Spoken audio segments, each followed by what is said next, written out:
Yes, चलो एक game और खेल लेता हूँ। भाई पढ़ ले।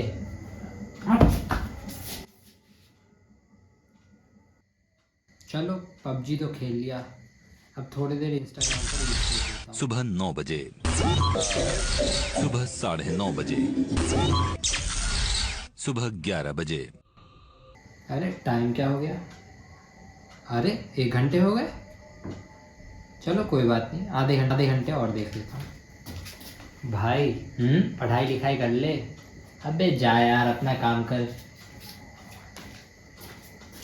तो क्या आपको लगता है अभी जिसे आपने स्क्रीन पर देखा उसका जेई निकलेगा? नहीं ना। तो आइए जानते हैं आज के वीडियो में, जिसका टॉपिक है माई जेई स्टोरी।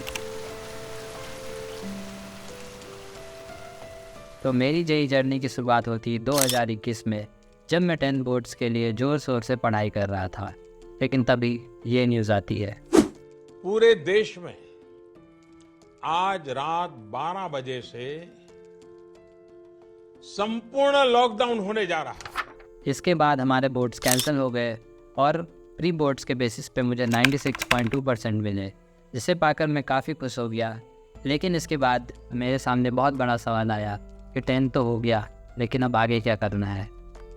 तो इस सवाल का जवाब ढूंढने के लिए मैंने उठाया लैपटॉप और मैं चला गया यूट्यूब पर मैंने आईआईटी से रिलेटेड कुछ वीडियोस देखी, जहां बताया गया IITs are one of the finest educational institution having global recognition, where you can get top notch faculty, top notch research opportunities, best infrastructure, best sports facilities and many more. इसके बाद तो मैंने सोच लिया कि करना है तो बस आईआईटी। तो इस आईआईटी के सपने को पूरा करने के लिए मैंने ले लिया डमी स्कूल और एक लोकल कोचिंग में एडमिशन। स्टार्टिंग में तो मुझे कोचिंग बहुत अच्छा लगा। मैं रोज़ कोचिंग जाता था। कोचिंग में जो असाइनमेंट्स मिलते थे मैं उसे कंप्लीट करता था, और वो असाइनमेंट्स काफ़ी कम होते थे। मेरे आधे से 1 घंटे में सारे असाइनमेंट्स कंप्लीट हो जाते थे। लेकिन जब 3 महीने बीत गए, 3 महीने तक हमारे यहाँ पहला चैप्टर ही पढ़ाया जा रहा था, और तब मुझे रियलाइज़ हुआ कि इस कोचिंग से मेरा जेई तो नहीं होने वाला। उसके बाद मैंने दिया पीडब्ल्यू का जेई का ऑनलाइन कोर्स। मैंने 10th में भी अलग पांडे सर से पढ़ रखा था। मुझे उनके पढ़ाने का स्टाइल काफ़ी अच्छा लगता था। इसी को सोच करके मैंने पीडब्ल्यू का बैच लिया। उस बैच को बाय करने के बाद मैंने अपनी जेई की पढ़ाई शुरू कर दी। शुरुआत के कुछ चैप्टर्स मैंने बहुत अच्छे से किए। जो डीपीपीज मिलते थे उन्हें मैं सॉल्व करता था। क्लास में जो बताया जाता था उनके क्लास नोट्स बनाता था। लेकिन उसके बाद पता नहीं क्यों मुझे पढ़ने का बिल्कुल मन नहीं करता था। मैं सारे दिन दोस्तों के साथ पबजी खेलता रहता था, इंस्टाग्राम चलाता था, रील्स देखता था, क्रिकेट खेलता था, बस यही करता था। मेरे लाइफ में पढ़ाई बिल्कुल दूर दूर तक नहीं थी।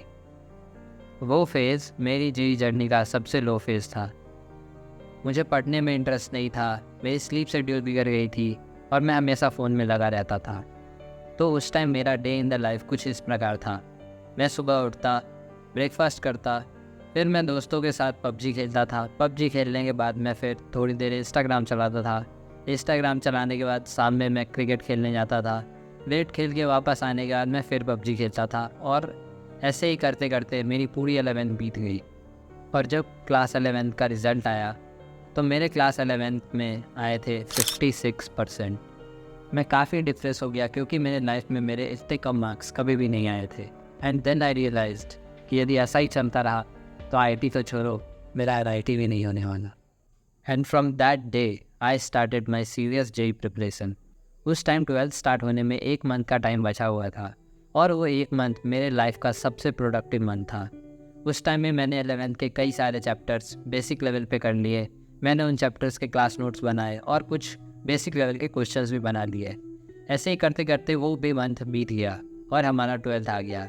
12th आते आते तक मेरे 11th के सारे चैप्टर्स तो नहीं कंप्लीट थे, लेकिन फिर भी मेरा 50% क्लास 11th मैंने कवर कर रखा था बेसिक लेवल पे। उसके बाद मैंने अपने 12th की तैयारी भी पीडब्ल्यू से ही कंटिन्यू की, लेकिन इस बार मेरे पढ़ने का तरीका पिछले बार से काफ़ी अलग था। मैं डेली लेक्चर्स अटेंड करता था। सेम डे मैं उन लेक्चर्स के नोट्स बनाता था।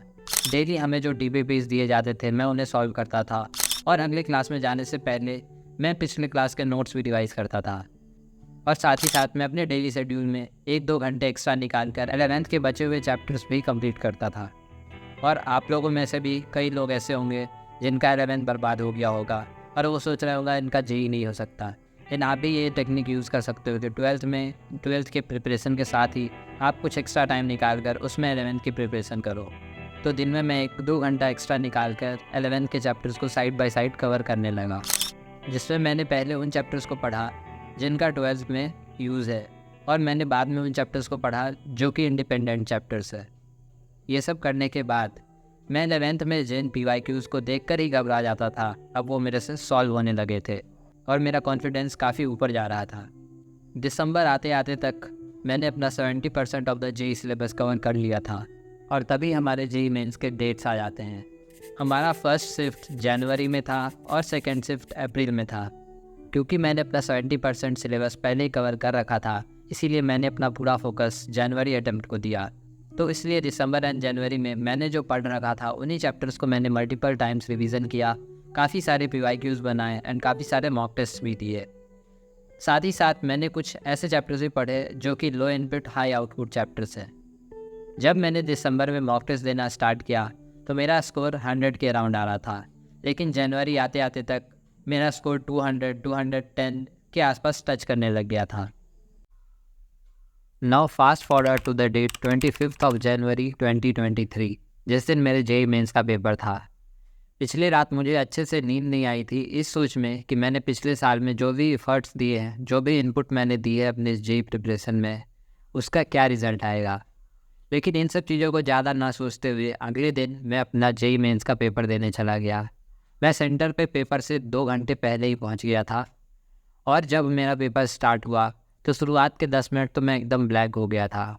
मैं काफ़ी नर्वस था स्टार्टिंग के 10 मिनट्स में, लेकिन धीरे धीरे जब मेरे से क्वेश्चंस बनने लगे तो मेरा नर्वसनेस भी कम होता गया और देखते ही देखते वो 3 घंटे भी बीत गए। जब 3 घंटे बीत गए तो मैंने काफ़ी सारे क्वेश्चंस कर रखे थे और जब मैं एग्ज़ाम हॉल से बाहर आया तो मुझे काफ़ी अच्छा लग रहा था। मेरा स्ट्रेस ख़त्म हो चुका था। इसके बाद मैंने अपने बोर्ड्स पे फोकस किया। जिस दिन हमारे बोर्ड्स का आखिरी पेपर था उसी दिन हमारा जेई मेंस का रिज़ल्ट आता है। मैंने जल्दी जल्दी अपना लैपटॉप उठाया और उस पर अपना रोल नंबर टाइप किया और रोल नंबर टाइप करने के बाद मेरे स्क्रीन पे जो नंबर आया उसे देखकर मैं काफ़ी खुश था, क्योंकि मेरे आए थे 99.55 परसेंटाइल। उस दिन मैंने अपने पेरेंट्स के चेहरे पर जो खुशी देखी उसे देखकर मैं काफ़ी प्राउड फील कर रहा था, क्योंकि ये खुशी और किसी की वजह से नहीं, मेरी वजह से उनके चेहरे पे थी। इसके कुछ दिनों बाद हमारे बोर्ड्स के भी रिज़ल्ट आ गए और बोर्ड्स में मेरे बेस्ट ऑफ 4 97.2% थे। And after that I focused on my JEE advance and gave JEE advance on 4 June और उसमें मेरा सिलेक्शन हो गया और आज मैं IIT बॉम्बे में हूँ। ये वीडियो काफ़ी लंबी हो गई है, इसीलिए मैं इस वीडियो में अपने जेई एडवांस के बारे में नहीं बता रहा। And if you guys want to know my JEE advance story then tell me in comment section, I will make a separate video for that. मेरे इस 2 साल की जर्नी ने मुझे बहुत कुछ सिखाया है and helped me to become a better version of myself. मेरे इन 2 साल की जर्नी में मेरे सारे दिन प्रोडक्टिव नहीं गए। मेरे बहुत सारे ऐसे दिन थे जिन्हें मैं पूरी तरह से वेस्ट कर देता था और मैं कुछ भी प्रोडक्टिव नहीं करता था। और आपके भी डे टू डे लाइफ में सभी डेज सेम तरह के नहीं जाएंगे, कई सारे लोज भी आएंगे आपके लाइफ में, लेकिन उन लोज से सीख लेकर आगे बढ़ना ही आपको एक बेटर इंसान बनाएगा। और आप अभी जिस किसी कंडीशन में भी हो, जस्ट स्टार्ट वर्किंग हार्ड। भूल जाओ अपने सारे डिस्ट्रैक्शंस और अगले जितने भी 3 महीने हैं, 1 साल है, 2 साल है, उसमें अपना पूरा फोकस पढ़ाई पे दे दो। I bet you after 2 years you will be a better version of yourself. मेरे इस 2 साल की जर्नी ने मुझे खुद पे भरोसा करना सिखाया है कि सिचुएशन कितनी भी टफ क्यों ना हो, but I can do it. And the things which I want you to learn from my JEE journey are number 1, to minimize your bad habits. आपकी लाइफ में आपके बहुत सारे बैड हैबिट्स होंगे। आप उन्हें एकदम से बंद तो नहीं कर सकते, लेकिन आप उन्हें मिनिमाइज़ करने की कोशिश ज़रूर कर सकते हो। बस कोशिश करो कि जो भी आपकी बैड हैबिट्स हैं उन्हें आप कम से कम कर सको। Second one is to make to do list every day. मैंने भी अपनी 2 साल की जर्नी में जितने दिन भी पढ़ाई की, मैं हर रोज़ अपना एक टू डू लिस्ट बनाता था, जिसमें मुझे ये क्लियर होता था कि मुझे कल सुबह उठ करके क्या करना है, स्पेसिफिक कौन से टॉपिक्स पढ़ने हैं, कौन से सब्जेक्ट पढ़ने हैं, कितना पोर्शन कंप्लीट करना है, and that help me a lot. And the third one is to be consistent. आप चाहे भले 5 घंटे ही पढ़ो, लेकिन डेली पढ़ो। डोंट ब्रेक योर फ्लो, क्योंकि यदि आप एक बार फ्लो को तोड़ दोगे तो अगली बार आपके लिए 1 घंटे पढ़ना में बहुत मुश्किल होगा। तो कोशिश करो कि कंसिस्टेंटली पढ़ते रहो, एंड वो आपको आपके जेई प्रिपरेशन में बहुत हेल्प करेगा। तो यही थी मेरी जेई जर्नी, और थैंक यू मेरी जेई जर्नी सुनने के लिए, and best wishes from my side कि आपके जो भी गोल्स हैं आप उन पर मेहनत करो और उन्हें पूरा करो।